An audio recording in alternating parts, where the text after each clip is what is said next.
On a practical sense, Estyn arrived on the Tuesday.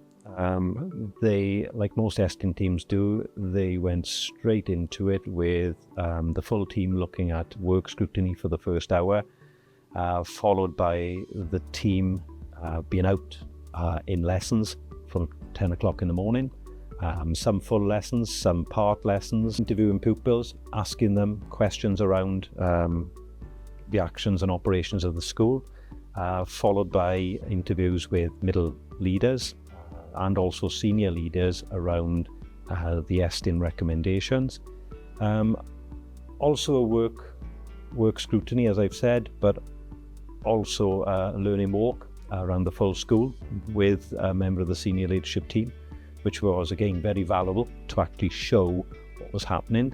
Second day then, it was lesson observations, and then by around lesson 2, lesson 3, the team were back in their room shaping some of the observations that they made to feed back to us as a senior leadership team at around 1:30, 2 o'clock in the afternoon.